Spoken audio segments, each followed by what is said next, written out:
Welcome to Brand Lover, honest, real, and lively conversations for flourishing entrepreneurs and budding business owners on a mission to cultivate a heartfelt brand that connects with their purpose-driven mission. My hope is that you walk away feeling inspired and refreshed with a weekly takeaway in your back pocket that you can apply to your life or business. Welcome to Sarah Cross, product-based business coach and wholesale queen. Sarah teaches creative women business owners how to build a scalable and profitable $1 million product business. Amazing. Thank you so much for joining me, Sarah. Thank you for having me, Rachel. It's a pleasure to be here. Well, it's so nice to have you on the podcast. We only met recently and we've already done a few little collabs together, which have been so fun. I love your vibe. We just get along so well. And I knew that I had to have you on the podcast to share your incredible journey. So welcome again. Tell us a little bit about yourself from a personal perspective. A personal perspective, I'm a mum to teenagers. I've got two beautiful sons who are 17 and 15, so they're high school kids now. And I am married to a second-time married to a lovely man. We're about to celebrate our 5th wedding anniversary, and we did a bit of I'm a Melbourne girl, so I grew up, born and bred, grew up on a farm. My parents did a tree change. We grew up on a hobby farm, so I had years and years of horse riding and pony club, and I have a really deep love for nature and for animals. I actually am the owner of 3 dogs and 1 cat. And I'm back horse riding again. I had a big break. I grew up pony clubs and horse riding. That was how we made our way to friends' houses to have sleepovers, is that we would ride our horses to each other's houses. Wow. So a really fun childhood. And both my parents were small business owners. So I guess I grew up in a household knowing that I would one day have my own small business. And that journey started, I'm 50 now, so I was about 25 at the time I started my first business. And that sort of leads into my next question. How did that all start? Yeah, that was my next thing anyway, so it was a perfect segue. How did it all begin for you? Like, where did you start? How did you start? Why did you start? Yeah, so I'd done studies in hotel management, and I have a real passion for cooking. I'd done a private catering contract, and I really saw what money and what sort of spend corporates spent on entertainment and on, gifting clients. And that my first business that I started at 25 was from very humble beginnings. It was from my kitchen table, what sprouted as an idea of looking at giving gifts to companies. Within 4 months of opening my doors, I got a referral to a law firm who spent $30,000. Wow, within 4 months. And that was like 800 hampers that I chose to do a lot of very crazy things without, I was just very sort of eager and naive, but very passionate about having my own business. And I had to call in on family and friends in terms of, I think it was one of those moments of just saying yes and working it out later. Because I actually had no idea how I was going to pack 800 hampers in my 2-bedroom apartment. But I knew that the money was too good to turn down. And, I was thinking of ways like I could upgrade my car, and, it provided a validation that I was onto something. It was a turning point for me that I was going to niche into corporate. I was going to sell to corporates because that was sort of more of a lucrative market than selling to mums and dads. Yeah. And for the next 10 years, I grew that business, and I learned the art of outsourcing, about selling volume, selling high volume and high ticket to big corporates and multi-chains. So that's how I sort of has got me to where I am now, where I am a wholesale queen, as you described me. specializing in strategy for female-led business owners to scale up to have $1 million businesses. Yeah, amazing. And sort of just, I guess, rewinding a little bit, because a lot of my audience are mums doing the juggle, and you're a little bit further along in your journey. Like you look like you got it all worked out now. Not always. How did you do that? How did you come from being 25, starting your own business, it's not like, a lot of the stories, I guess, these days are around mums on maternity leave, starting a business in the hope that they don't have to go back to work and they can stay home and raise their babies. Whereas you kind of started a little earlier. How did you do that? How did that look for you? I think it was just getting in early in terms of when I did have the corporate gift hamper business. It was sort of earlier stages where the internet was really emerging, and it was finding a niche that there was a hot product in. I think that really helped me to have like a very, very accelerated growth. I think I learnt the art of outsourcing, and I realized that I couldn't do everything. I suffered from a few autoimmune health issues that I had started to hinder me, and I realized that I couldn't wear all the hats. So I really sort of started outsourcing, getting, groceries delivered, getting a cleaner for myself, for my husband and I, learning how to sort of not just, rely on myself, but building a team and building a team of experts. From a really early stage in my business, Rachel, I engaged and had hired coaches. So I had a sounding board because I was still a relatively young girl, learning very fast how to make sales and pitching to big corporates and to much senior corporate clients. So I was a little bit in over my head, but I've always had that theory about just you can kind of fake it till you make it, but also you have to just back yourself. Yeah, 100%. I love that. And I love that analogy you used earlier about just saying yes and working it out later. Yeah. Like, I'm a huge believer in that. Yeah, I think as scary as it is, somehow, like, if you're being led along a path or a certain direction or an opportunity comes your way, how can you say no? Like, exactly. I think, it was one of those jaw-dropping moments, those opportunities where a door opens up, and it's that, whole, law of attraction, the universe is delivering what I asked for and what I wanted. It delivered, and it usually always does. I sometimes you have to wait a little bit longer, but it's got a really funny way of being able to trust has your back. The universe does have your back. And I am a big manifester, and I have always set the goals of where I want to go. My first initial goal was, and I think a lot of your listeners might relate to this, it was just basically building something sustainable enough that would allow me to be full-time and allow me to have that freedom, flexibility to be a mum, raising kids and building a business. So all I wanted to do, I had a few part-time side hustles, working in a cafe and selling something else. And, I knew that I just needed to focus solely on that first business to really get it going and to start to, accrue my clients that were going to become my bread and butter clients in a really highly seasonal industry. Yeah, absolutely. And you mentioned that you always have invested in coaches right from the start. And I think that's something that a lot of business owners or young business owners sometimes are a little scared to do because they're not quite sure what to expect. But I guess you sort of, what I'm trying to say is that you've been through it and you've done it and you've seen the benefit investing in a coach. How did you become a coach? Like, how did you switch hats in that? So once I'd sold the business, I actually was approached by someone in the schoolyard. Really?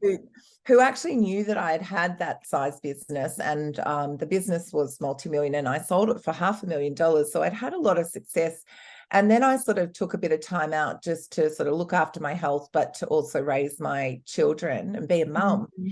And I knew that I wanted to get into something that I could work in around raising my children. So Yeah. it was sort of a conversation that started in the school playground that evolved into acquiring, my new clients. And back then, my sort of clients were really the ones that were doing gift hamper businesses or wanted to do gift hamper businesses.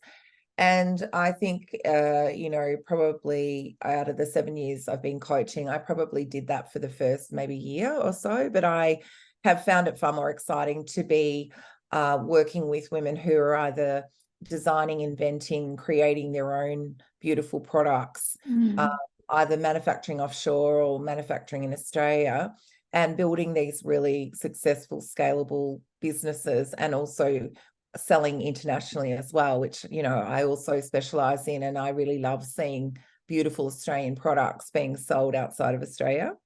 I love that. Like that you can, I guess, have a niche, but have that scope for creativity within that niche. Yeah, that excites exactly. me as well. Yeah, I work with highly creative, female-led business owners. They're all entrepreneurs and they're all got their big girl pants on. They're all going to succeed, like no matter what. It's almost like that 1%. It's actually a finding women who are aligned with that they are going to make it no matter what. Yeah. I love that. And then helping them to go to that next level. Yeah, the next level. Oh, this is a great segue as well, because I was just about to ask about that next level, being that elusive 7 figures. Like that seems like that almost seems unachievable to a lot of small business owners working at home, especially in those early stages. It seems like pie in the sky stuff, but you make it achievable. And I'd love to know what you would say are the key ingredients that are required to grow an e-commerce business to that level. I think it's about like letting go of limiting self-beliefs to start with. So it's very much about that abundance mindset of actually starting with the end in mind. Some clients I will already know from working with them at the very beginning is that they've already got the vision mapped out about how they're going to grow the business, but they're just missing a few skill sets, which is where I come in with the strategy. But I think it's about like backing yourself and letting go of those limiting self-beliefs, all those money blocks, because I think sometimes people are a little unrealistic. No one's ever an overnight success. And as you know, Rachel, like being in business, I mean, there's many highs and lows, and you've got to be able to ride it out and stick it out even through those periods of times. So in the early stages, what I sometimes find is that people have these expectations that they're going to put up their website, create a product, and that they're going to be flooded with sales. And that just simply doesn't happen because now there's just so many women-led businesses, but so many beautiful products that some particular industries are very oversaturated. So it is about finding your very strong point of difference and also identifying your ideal target customer who is going to resonate and want to come and buy and repeat buy and support your business and love your business and what you stand for. There's a few things that need to happen before people sort of can expect to, and look, really the first year of running any business is all about putting money back into the business, pouring anything you've got back in.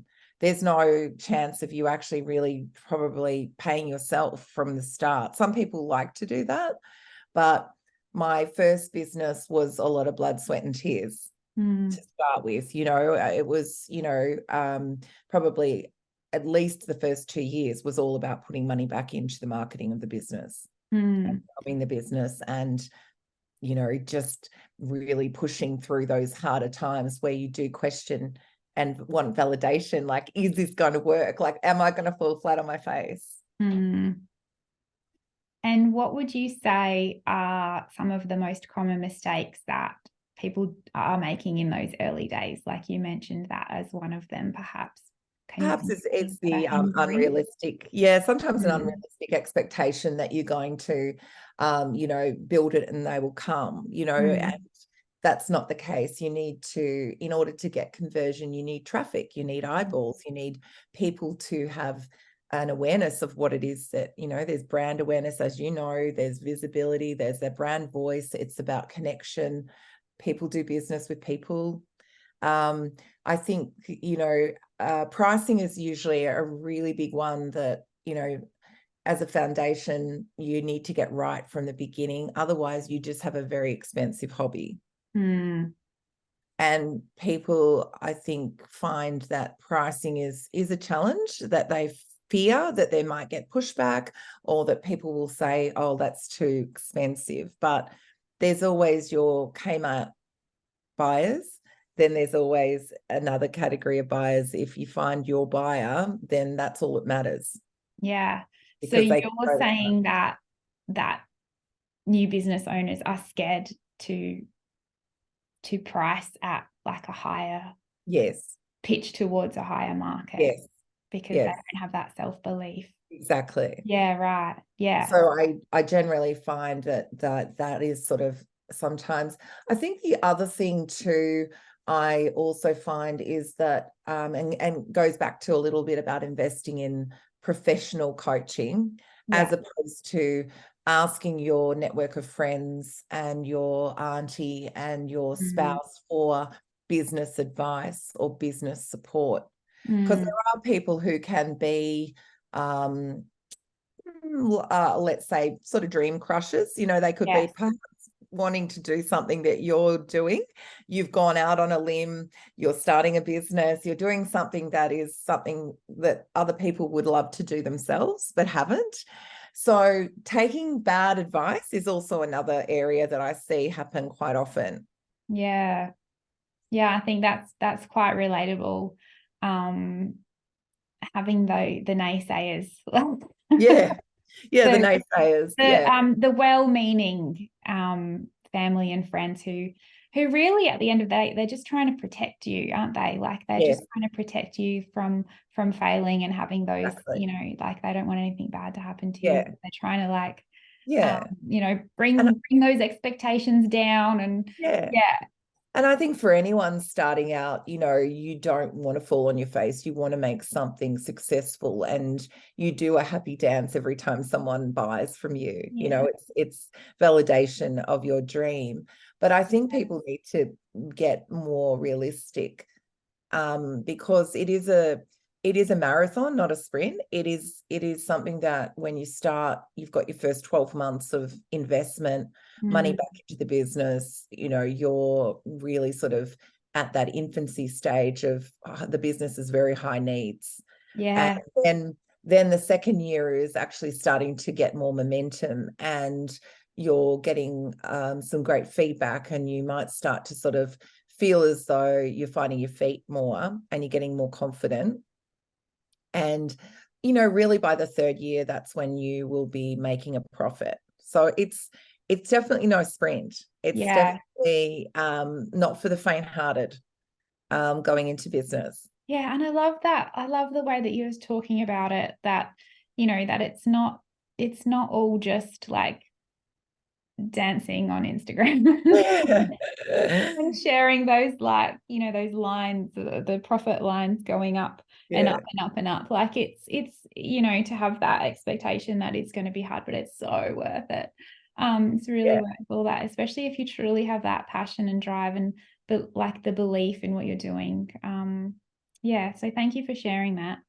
So I'm just sort of wondering, given that you help women to scale, particularly through wholesaling, could you please give a quick rundown of what you would need to have established in your business before you consider wholesaling?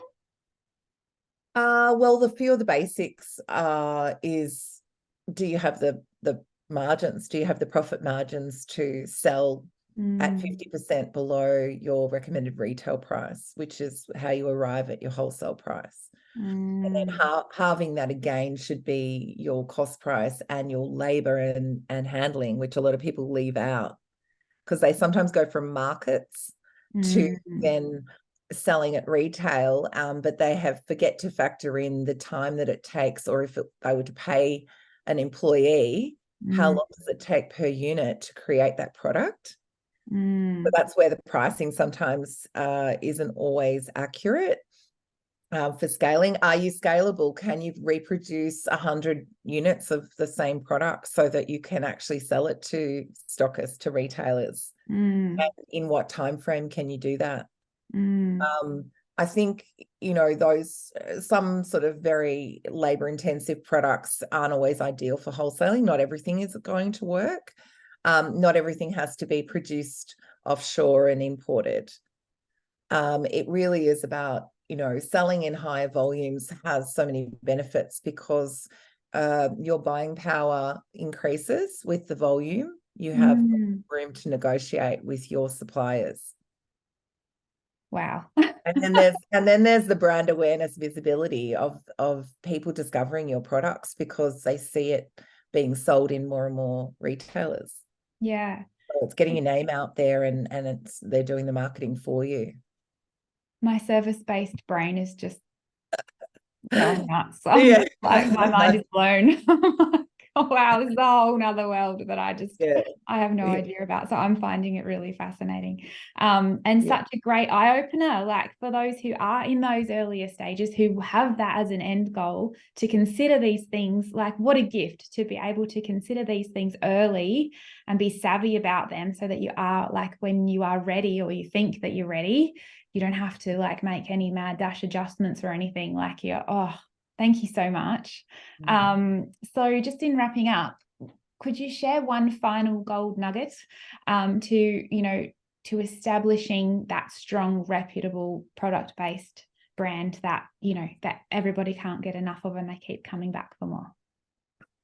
I mean, there's 3 very simple words that a billionaire used and would say every day, I think 200 times a day, and he would do 100 repetitions in his elevator ride from the top of the building to the bottom, and he would just repeat over and over, do it now. And it sounds a bit Nike, but do it now means, you know, you need to actually step outside your comfort zone to actually move forward and get momentum. Doing things now means that you're not procrastinating or you're not waiting for everything to be perfect, because done is better than perfect. Yeah. And just to get started, if you've got a business idea, there's no better time than to actually just get it out there, get it going, get momentum, get the research, engage with, you know, find your community, find people that are doing something similar to you or someone that's done it before you that you can learn from really fast. Invest in yourself. And I mean, there's just a zillion things that you can do and so many ways that you can learn. But I think that's what I love about being an entrepreneur, and I'm completely unemployable. I don't think I could ever work for anybody because I've been in small business entrepreneurship for like 25 years. But I find that if you find your passion, it doesn't feel like you ever work a day in your life. Like it's not a job. It's actually enjoying what you do and contributing and, you know, I feel like I'm here to serve, you know, and to help support women in business, you know, to create that dream life. I have many clients now who have got their spouse retired and working in their business. With this, helping raise children. And being part of a family founded business, and it just works so well. What an impact and what a legacy. And just to think, like, if you hadn't had the guts to start that first business 25 years ago, that you wouldn't be doing that now. I know. I don't know what I would have done. It's amazing. It was just meant to be. Yeah, it just goes to show that just doing it now and taking that big order and just working it out. Yeah. Like you just never know what's around the corner. And Yeah. I'm also a huge believer, like life's so short. Like if you have a dream, if you've got desire in your heart, it's there for a reason. So Absolutely. do it. Absolutely. I'm just very much, being open to receiving abundance, and, the universe is always looking after you. So beautiful. So I just want to say thank you so much for coming and chatting with me today. I do have some final fun rapid fire questions, if you don't mind. Yes, absolutely. So I'm just going to ask what your favorite is. I'm going to say a word and then it's just whatever comes to mind. Okay. So what's your favorite app? There's a lot of them. In terms of, can't think of one actually. What's the first one you open in the morning? Instagram is there my you go. ultimate favorite one. Favorite time of day? Evening, afternoon. Nice. Exercise? Pilates. Love it. Habit or ritual? I'm a big journal writer, big manifester. That I'm a big planner, goal planner. Okay, favorite way to relax? Ooh, red wine, dinner out, and holiday, like poolside with a cocktail and a good book. Yeah, we were just talking before we recorded about that, the sun Yeah. cooking. Yeah, soaking up any type of sun. The vitamin D. Okay, last one. Favorite thing about your business? My clients, Yeah. fabulous clients, fabulous women that just inspire me. So great. I love that. Okay, so where can we find you? Where's the best place to come and stalk? Well, I do hang out on Instagram quite a lot. So you can find me at Sarah J Cross _official. And my website is Sarah J, which is for jump, well, stands for jump, cross, CROSS.com. Amazing. So if you do own a product-based business, or you would like to start one, or you think that you're ready to take it to the next level, Sarah is your lady. Go and check her out. Give her a follow. Go and say hi on Instagram. Thank you so much, Sarah. Thanks for having me, Rachel. If you found this episode inspiring or helpful, I invite you to share the link with another woman in business or someone who needs to hear this message. Every woman we can support to grow a meaningful, profitable brand is another woman who is free to live a purposeful life for herself and be more present for her family. None of us are alone in the challenges we face in business, but the solution can start with a gift from someone else, and it could be a podcast episode just like this one. Thank you for listening.